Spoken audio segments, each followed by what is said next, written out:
Hello, hi, and welcome back to my channel Vruushali with you, your spiritual healer, psychic medium. I'm going to quickly talk about what happens if you're born on a solar eclipse. This energy is more in details on this video. I'm covering about Sun and Ketu together. Sun and the south node of the moon. Okay, I already spoken about Sun and Rahu, the north node of the moon, in my previous video. If you have this energy effect, like if you're born on a solar eclipse or in and around solar eclipse, then please do go and watch that video, and also you can watch this one and see where you're resonating more. Okay, so see what happens when you're born on a solar eclipse. Firstly, we are catching the energy 1 week prior to the eclipse and 1 week after the eclipse. Okay, now when the solar eclipse is happening, you will see that it is happening on a new moon day when moon is in between sun and earth. Okay, now this can be occurring at the north node of the moon or at the south node of the moon. So like I said that I have already covered the north node of the moon, that is the Rahu effect. So we'll see Sun and Rahu video which is already uploaded. Now I'm talking about Sun and the south node of the moon, that is the Sun and Ketu effect. Okay, so catch this calculation in your birth chart. Firstly, you'll have to see in that year. For example, if you're born in 1984 or 1980s, check when was this exact date of the eclipse. So you will come to know that how far you were from the day eclipse was born. It can be plus 7 days, plus minus 7 days, whichever way you can calculate, because it depends on your birth location also. So you're gonna check this three. Now don't feel too complicated if you do not know your birth exact time. Okay, because you know your birth date and you know your birth location. Everybody knows their birth location, at least that much is clear. Okay, and even if you feel that these details are missing, you don't know much, so what are the effects is what I'm going to share. Then you will be able to correlate much better to your own situation.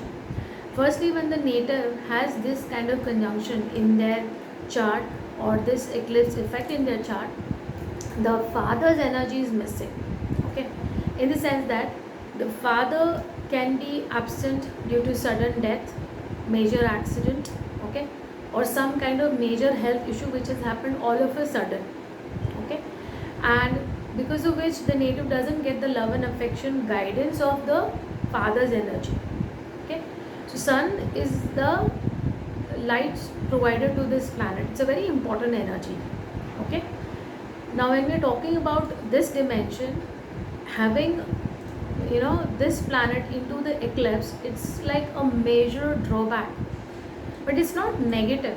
Okay, we don't have to look it from the negative perspective, but we have to look it from understanding what this energy is, and this is what I'm going to share now. So firstly, like I said, the father's energy is absent. Okay, there could be a lack of emotional understanding, mental understanding with your father as well. Even that is possible. Your father could be disabled. Your father may not be able to provide you completely, maybe financial means, your educational means. They are not able to give you the kind of attention because the father is not present due to the conditions which I mentioned, or the father is over busy, too much working, traveling too much. So the kid is not able to bond well with the father. Okay.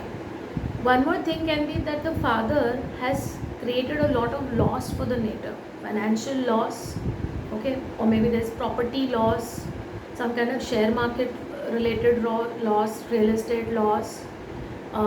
There is some kind of loss due to poor decision making. Yeah, and I've seen that the native have to sit and pay back the loans or the debts, or there's some issue. Okay. Because the father's energy is missing, right, the child is not able to be very confident. They lack confidence. Okay, they have suicidal thoughts. Okay, they think that they cannot communicate anything to anybody, because the inner power here gets too weak because of the Ketu's energy, because that Ketu is loss, it's permanent loss, it's separation, it's seclusion. Okay. And sometimes, even if the sun is strong for the native in their birth chart, okay, still I have seen people are not able to bond well with their father.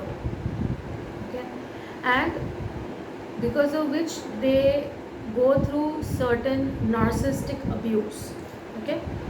Now this can be with either our parents, or because see, the energy can be feminine or masculine, it's not necessarily only the masculine energy, right? So the abuse can come through father or mother, or either or, like I said, or it can come from a grandparent, and somebody is extremely angry all the time in their ancestry, in their ancestral lineage. So it's passed down in the DNA. Okay. It's passed down in the same lineage of the family, and they have this hidden anger issue, or they have uncontrollable anger, and they lose out their patience too quickly. Okay. And in that they can harm themselves. Okay. Because they are unable to solve the core issues. Okay. They are unable to withstand for themselves. Okay. And I also feel that if such person has a male child, okay, so they have a tendency of harming the child as well. This may not be applicable to everybody, okay, but in certain cases I have seen that they think this way. Okay. Like they are not very happy with the child, they are irritated with the presence of the child. Okay. Again, this energy will be giving you different results depending upon which placement it has in your chart. From 1st to 12th house, there can be a different story. I have given you a general idea, a general energy effect of this energy. Again, one more thing I'd like to say, that these people are not able to complete anything which they have started. Okay. And they feel too depressed because they start everything with a lot of zeal. By the time it comes to the completion, they don't know where they have lost their direction. Yeah. Like it's too difficult for them to complete the given task because they become too lazy to complete the task. Right? They need help. And the biggest obstacle here is they don't even ask for help. Okay. So they get lost because see, Ketu is headless, doesn't have head, sun is not there. What will they do? It's very important that these people have a spiritual mentor, guru, or somebody whom they can trust and confide and share their problems. Because if they're not going to speak up, they're not going to get any help or direction. And I also feel that these people don't stay clean. Like they have wrong habits, a lot of eating disorders. They don't have regular baths, or they don't keep themselves clean and hygienic. They are always into this sluggish energy. Okay. Like they don't cut their nails, they don't have a good haircut. I feel that the body is not well maintained, like not very energetic, not taking care of their body, but oversleeping, being too depressive, in sad mood, suicidal, like I said.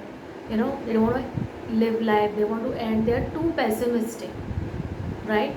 So here we need to empower the sun, and we need to accept certain situations in your life with a pinch of salt, because your life is different, and find out more about it, that what is different, and try to fix those things. Like don't compare your life to others, and don't hurt yourself just because others have got something which you don't have, because this is an energy of loss, and it works more with acceptance, peace, love and joy. I urge you to please do some meditations, okay, Offer Argala to Lord Surya, as in water to Lord Surya, every day except Sunday. Listen to Aditya Hriday Stotra, it's very helpful. Okay, do donations related to Lord Sun. And if you are somebody who's not very happy about following the Vedic remedies, it's totally cool. I would say that at least help old people, old men, old women. You can help the old age home, like donation of food or water or money, whatever that is possible for you. Okay, or maybe orphanage where the kids are there and they don't have parents, because if you do that, a lot of uh, karmic experiences will get dissolved for you. Okay, and the most important thing is, please wake up early morning and see the sunrise every day. This is the best remedy. You know, thank the universe for giving you the life force energy on daily basis. Do your sun meditation in the morning. Do not do anything, just look at the sun for 5-10 minutes. Let your third eye chakra get activated every day. Give yourself peace and calmness. Okay, and get into the writing habit. Every day write your diaries. Put your thoughts across, what you want to achieve, what you could not achieve for today, you can put it for the next day. And this way, you will be more consistent with yourself and you will be able to complete your work. And you have to be very determined. And for self-confidence, you can do the chakras balancing, because in the case where a person is born on an eclipse, they really need chakra balancing on daily basis. So first thing is, you have to learn the chakra balancing. I am teaching chakra balancing. I do take chakra balancing sessions as well, and that's a distance healing session. If anybody is interested, can connect with me. Yeah. So this is all I wanted to share. If some more points come to me, I'll definitely share in the upcoming videos. But I have covered now the eclipse energy effect. So please go watch my videos and share it with your loved ones. And it's very simple to identify with the technique which I have mentioned in the video. If you have forgotten, then please go back and watch this video again. I've mentioned how to see the eclipse. And don't feel fear when someone says, oh, you're born on eclipse, grahandosh, this, that. Please don't get into that pessimistic and negative mode. It's okay, it's just an energy. You need to navigate through it. You need to find the solutions and fix things which are fixable. Which you are not fixable, the things which are not fixable, just let it go. Make peace with it. Okay. Alright guys, thank you so much for watching. Namaste. Please subscribe my channel if you're liking my content. Share it with your friends and family, like I said. And please do comment if you resonated with the information that I have provided. Thank you so much. Bye bye.